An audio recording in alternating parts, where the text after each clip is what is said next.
আমি নির্বাচন করব, এটা স্পষ্টভাবেই বলা যায়, কিন্তু কোথায় করব, কোন দল থেকে করব, সেটা পরবর্তী ডিসকাশন। আমরা এখন একটা পর্যায়ে আছি, পরের পর্যায়ে সেটা সবার সামনে আসবে।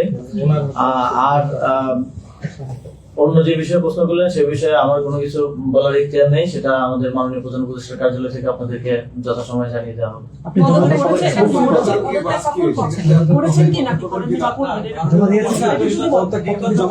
এ বিষয়ে আমার কোনো কিছু বলার অনুমতি নেই, এটা মাননীয় প্রধান উপদেষ্টার দপ্তর থেকে আপনাদেরকে জানিয়ে দেওয়া হবে। মাননীয় প্রধান উপদেষ্টার প্রেস উইং থেকে আপনাদেরকে জানিয়ে দেওয়া হবে। নির্বাচন কমিশন থেকে বলা হয়েছে উপদেষ্টা পদে থেকে নির্বাচন করার সুযোগ নেই। তো সেক্ষেত্রে তফসিল যেহেতু ঘোষণা হচ্ছে, আপনি কি এর আগে আসলে পদত্যাগ করছেন কিনা? যেহেতু এটা ইতিমধ্যে আমি নিজেও বলেছি যে উপদেষ্টা পদ থেকে নির্বাচন করা উচিত না, যদিও আইনগত কোনো বাধ্যবাধকতা এক্ষেত্রে আসলে নেই। এবং আমি যেটা নিজে বলেছি সেটা আমি নিজেও প্র্যাকটিস অবশ্যই করব। তবে এই বিষয়ে ফার্দার কোনো ইনফরমেশন দেওয়ার সুযোগ আমার নেই, এটা আমাদের মাননীয় প্রধান উপদেষ্টা দপ্তর থেকে আপনাদেরকে জানিয়ে দেওয়া হবে। আর সেটার জন্য একটু অপেক্ষা করতে হবে।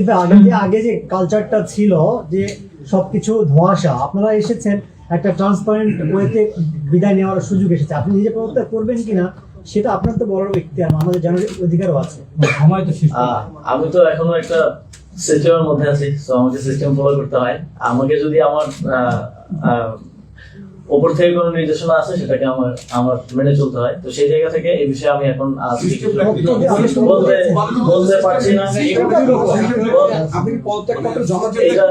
এটা মাননীয় প্রধান উপদেষ্টা দপ্তর থেকে আপনাদেরকে জানিয়ে দেওয়া হবে। এই বিষয়টা আজকের প্রসঙ্গে একটা কথা বলি। আপনি যে প্রেস ব্রিফিং করেছেন সেখানে যে এই এতদিন দায়িত্ব পালন করেন, যেহেতু নির্বাচন করেন, 2 একদিন আগে পরে হয়তো প্রদর্শন করবেন, তো আপনি এতদিন দায়িত্ব পালনের ক্ষেত্রে মানে উপদেষ্টা হিসেবে খুব গুরুত্বপূর্ণ সুখকর কোনো ঘটনা আর সবচেয়ে তিক্ত ঘটনা যেটা নিয়ে আপনি হয়তো বিদায় নেবেন, এরকম দিয়ে একটা অভিজ্ঞতা যদি করেন। সেভাবে আসলে ডিস্টিংগুইশ ভাবে চিন্তা করার মতো সময় হয় নাই। তবে এই দায়িত্বে থাকাকালীন অবশ্যই আওয়ামী লীগের বিদায় নেওয়ার পরে বাংলাদেশের বাক স্বাধীনতা পুনঃপ্রতিষ্ঠিত হয়েছে। তবে আমি মনে করি কোনো কোনো ক্ষেত্রে আমার ক্ষেত্রে বাক স্বাধীনতার অনেকে অপপ্রয়োগও করেছেন, অনেক সংবাদ মাধ্যমও করেছে, যদিও আমাদের জায়গা থেকে আমরা সেটা পরিষ্কার করার চেষ্টা করেছি।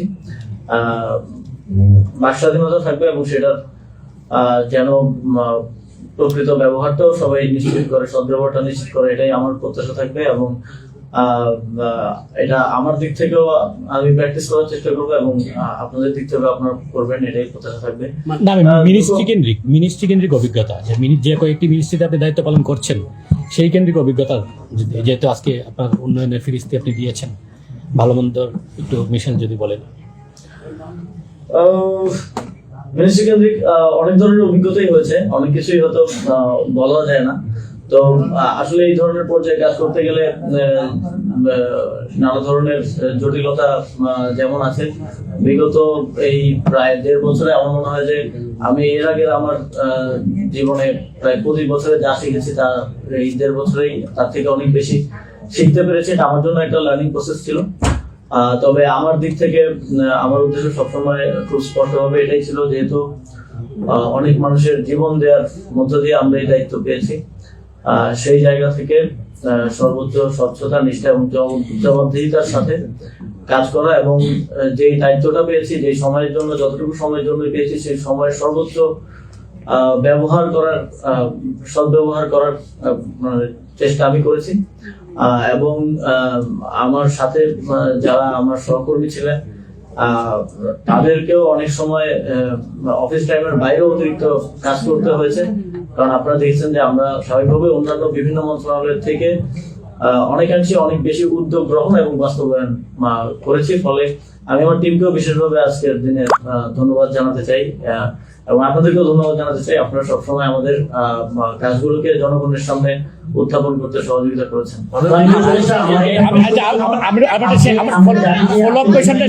ধারণ করে একটি দল গঠন করা হয়েছে এনসিপি। দল গঠন করার আগে যখন জুলাইতে আন্দোলনে আপনারা সবাই একসাথে ছিলেন, আপনি পদত্যাগ করবেন আজকে না হয় কাল, সেটা আমরা হয়তো জানবো। আপনি আজকে নির্বাচনের ঘোষণা দিয়েছেন, এই যে যাদের সাথে আপনি এক তারিখে আন্দোলনে ছিলেন, স্বৈরাচার বিদায় করেছেন, আপনি পদত্যাগ করে কি ওই দলের সাথে কি আপনি নির্বাচন করবেন অথবা অন্য কোনো দলের সাথে হয়ে করবেন? এই বিষয়টা আসলে তো ভরসা রাখার প্রয়োজন কেন মনে করছেন? অথবা আপনি এনসিপির সাথে নির্বাচন করবেন, সেটা ঘোষণাতে মানে বিষয় স্পষ্ট করবেন কিনা? ধোয়াশা রাখছি না এ বিষয়ে, আসলে সত্যিকার অর্থেই কোনো সিদ্ধান্ত হয়নি এখনো।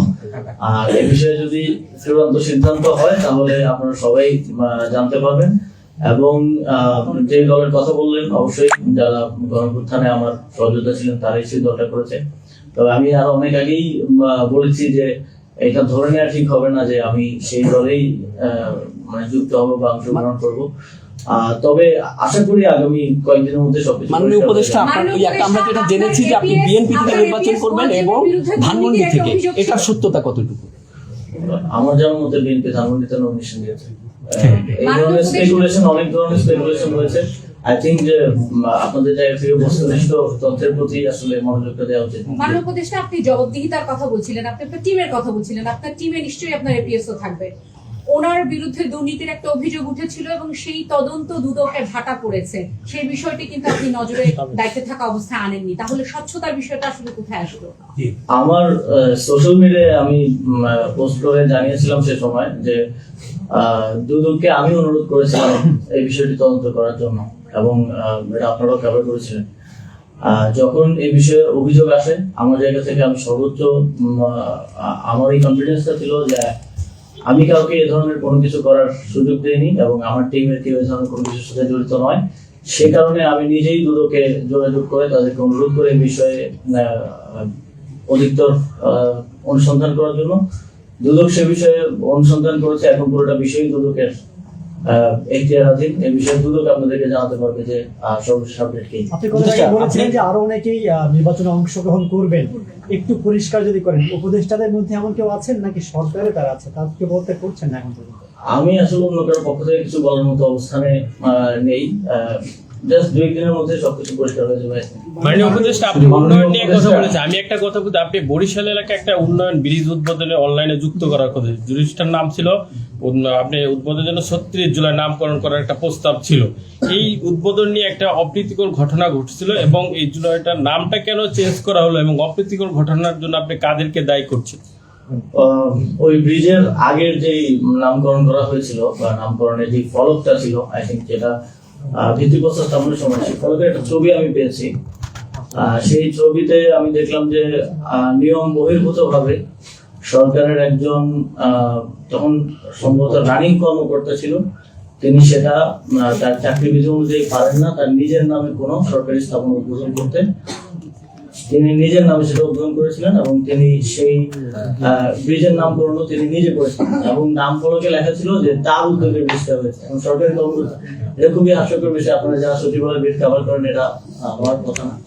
তো সেই জায়গা থেকেই নাম পরিবর্তন করার প্রয়োজন বোধ হয়েছে মন্ত্রণালয় এবং স্থানীয় সরকার বিভাগ নাম পরিবর্তন করেছে এবং সেখানে এক ধরনের ওই ব্যক্তির উদ্যোগে এক ধরনের বিশৃঙ্খলা সৃষ্টি করা হয়েছিল এবং পরবর্তীতে স্থানীয় প্রশাসনের মাধ্যমে ইতিমধ্যেই মামলা গ্রহণ করা হয়েছে এবং এই বিষয়ে পরবর্তী নামকরণ করার ব্যাপারে রিয়া গোপ নামে যে মহিলা ক্রীড়া কমপ্লেক্স নাম আপনারা চেঞ্জ করেছেন, ওটার নাম ছিল সুলতানা কামাল ক্রীড়া কমপ্লেক্স। সুলতানা কামাল বাংলাদেশের প্রথম দ্রুততম মানবী এবং এই দেশ থেকে প্রথম বিদেশে গিয়েছিলেন এবং উনি কিন্তু বাংলাদেশের একজন মানে কি বলা যায় আইডল ছিলেন।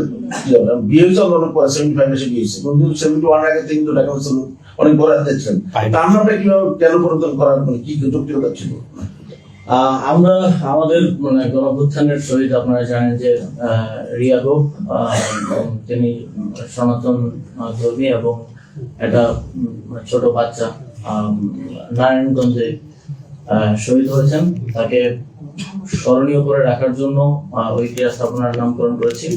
অবশ্যই সুলতানা কামালের প্রতিও আমাদের সম্মান আছে এবং আমরা যে কোনো ক্রীড়া প্রতিষ্ঠানের বা ক্রীড়া স্থাপনার নাম নামকরণ উনি তো করেছেন। নারায়ণগঞ্জ মারা গেছে, আপনি ঢুকিয়ে রাখতে পারতেন নারায়ণগঞ্জ কোনো স্থাপনা যে করবেন না। সুন্দর কামাল তো আর ওনার জন্য বড় মহান একজন। এটা নিয়ে ডিবেট হতে পারে। উপদেষ্টা, মাননীয় উপদেষ্টা, একটা বিষয় হলো আপনি দায়িত্ব নিয়েছেন এই ধরেন 1.5 বছর হলো, সেখানে এই মন্ত্রণালয় চালানোর ক্ষেত্রে আপনি কোনো চ্যালেঞ্জের মুখে পড়েছেন কিনা, যেটা নাকি আপনার অতৃপ্তি রয়ে গেল, এবং এই যে আমলাতান্ত্রিক জটিলতার মধ্যে আপনি কোনো পড়েছেন কিনা একজন উপদেষ্টা হিসেবে?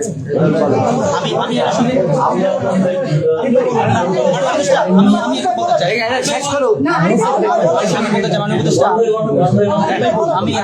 উপদেষ্টা সাহেব, আমার একটা প্রশ্ন ছিল, আপনি বিপ্লবের একজন উপদেষ্টা হিসেবে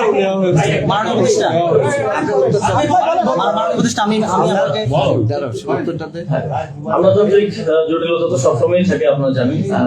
তবে থ্যাঙ্কস টু মাই টিম, যারা আমার মন্ত্রণালয় শুরুতে সচিবের দায়িত্ব পালন করেছেন এবং বিভিন্ন গুরুত্বপূর্ণ শাখার দায়িত্ব পালন করেছেন। ওনারা কখনো সেভাবে এটা ফিল হতে দেন নাই। অবশ্য আপনারা জানেন যে অনেক আন্তঃ মন্ত্রণালয় প্রক্রিয়ার মধ্য দিয়ে অনেক কাজ বাস্তবায়ন করতে হয়, সেক্ষেত্রে জটিলতা হয়েছে, দীর্ঘসূত্রিতা হয়েছে, অনেক কাজই হয়তো যথাসময়ে বাস্তবায়ন করা যায়নি, অনেক কাজই হয়তো এখনো প্রক্রিয়াধীন আছে এই এর কারণে। তারপরেও আমি যে টিম পেয়েছি উভয় মন্ত্রণালয়ে যারা দায়িত্বে ছিলেন, তারা খুব দ্রুততার সাথে কাজ বাস্তবায়ন করেছেন। মানে উপদেষ্টা, আপনি আপনার উন্নয়নের কথা বলেছেন, আপনি পুলিশ বিরুদ্ধে বলেছেন, এর পাশাপাশি আপনার বিরুদ্ধে নিজের বিরুদ্ধেও অনেকগুলো অভিযোগ আসছে। আমি স্পেসিফিক আপনার দুটি বেশি বলছি, 25 সেকেন্ডের মধ্যে বলছি। আপনি এখানে দুজন সচিব নিয়ে বসছেন, আপনার মন্ত্রণালয়ের অধীনে আরেকজন সচিব আছেন, 1 মাস আগ থেকে উনি এখানে জয়েন করেছেন, তাকে আপনি জয়েন করতে দিচ্ছেন না।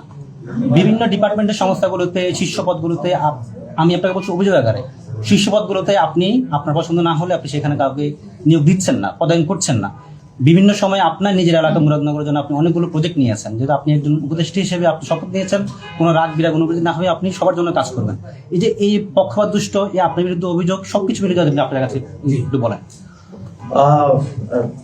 কোন একজন সচিব জনপ্রশাসন মন্ত্রণালয় থেকে জয়েনিং পেয়েছেন, কিন্তু আপনারা জানেন যে প্র্যাকটিস অনুযায়ী তার জয়েনিং লেটারটা ওই মন্ত্রণালয়ের দায়িত্বে যিনি আছেন তাকে অ্যাকসেপ্ট করতে হয়, এবং এইটা পল্লী উন্নয়ন সমবায় বিভাগে প্রথমবার হয়নি। এটা এর আগে এই সরকারের আমলেই মৎস্য প্রাণী সম্পদ মন্ত্রণালয় হয়েছে এবং আরো একটা মন্ত্রণালয় হয়েছে, যে শ্রম মন্ত্রণালয়ও হয়েছে। উপদেষ্টা জয়েনিংটা অ্যাকসেপ্ট না করার কারণে ফিরে যেতে হয়েছে। এটাই প্র্যাকটিস এবং এটাই নিয়ম, এখানে নিয়মের বাইরে কোনো কিছু হয় নাই। এবং যেটা ওই আঞ্চলিক পক্ষপাতের বিষয়ে যে অভিযোগটা এসছে, আপনারা হয়তো দেখেছেন যে প্রথম আলোর একদম ফ্রন্ট পেজে খুবই সুন্দর ভাষায় একটা হেডলাইন দেওয়া হয়েছিল যে ওই আমার নিজের এলাকায় কুমিল্লায় আমি একটা প্রজেক্ট নিয়েছি, কিন্তু আমি জানি না ওনারা কিসের ভিত্তিতে নিউজ করেছেন, কারণ সেই একটা প্রজেক্ট পাশ হওয়ার আগ পর্যন্ত তো আপনি সেটা নিয়ে কভার করাটা কতটুকু, আমি নিজে সাংবাদিকতায় পড়াশোনা করে নিয়ে আপনারা হয়তো বেটার জানবেন। এই প্রজেক্টটা এখনো পাস হয়নি, এবং এই প্রজেক্টটা আপনারা জানেন যে তফসিল হয়ে গেলে আর কোনো এক মিনিট বৈঠক হবে না, তো এই সরকার আমাদের পাস হচ্ছে না। ফলে এই যে অভিযোগ এবং বাস্তবতার মধ্যে একটা ফারাক আছে, কারণ সাধারণ জনগণ হয়তো এত জটিলতা বোঝে না যে প্রজেক্ট পাস হলে কি হলো না সেটা তারা দেখে না, নিউজ দেখেই মনে করতে পারে যে এটা এখানে হয়েছে। আবার নিউজে 2টা জেলার কথাই উল্লেখ করা হয়েছে, অথচ এরকম প্রজেক্ট 20টা জেলা 24টা জেলায় আছে। আমাদের সময় নেওয়া হয়েছে 4টা জেলায়, এর আগে নেওয়া হয়েছে 20টা জেলায়, এবং আরো এরকম 6-7টা জেলায় প্রকল্প নেওয়ার প্রক্রিয়াধীন আছে। তো এটা অনেক সময় প্রেজেন্টেশনের কারণে মনে হতে পারে, অথবা উদ্দেশ্যপূর্ণভাবে প্রেজেন্ট করা হতে পারে। তবে চূড়ান্তভাবে পাস হওয়ার আগে নিউজ করাটাও আই থিঙ্ক যে কতটুকু বাস্তবসম্মত, এবং অনেক সময় পারসেপশনটা তৈরি করা যায় এই নিউজ করার মাধ্যমে। কারণ সাধারণ জনগণ হয়তো আপনারা যারা সচিবালয় বিট কভার করেন তারা জানেন যে একটা প্রকল্প পাস হওয়ার প্রক্রিয়াগুলো কি কি বা কখন চূড়ান্তভাবে পাস হয়ে এসেছে, কিন্তু সাধারণ জনগণ তো আর সেটা বোঝে না। তারা নিউজ দেখেই মনে করে যে হয়ে গেছে, কিন্তু আসলে ওই প্রকল্পটা পাসই হয় নাই। কিন্তু এটা দিয়ে নিউজ করে এক ধরনের পারসেপশন তৈরি করে ফেলা হয়েছে যে আসিফ মাহমুদ স্থানীয় পক্ষপাতিত্ব করছেন। সম্পদের হিসাব বিবরণী দাখিল করবেন কিনা? ইতিমধ্যে আমি সম্পদের হিসাব বিবরণী আজকে সকালে দাখিল করেছি, এবং আমার যে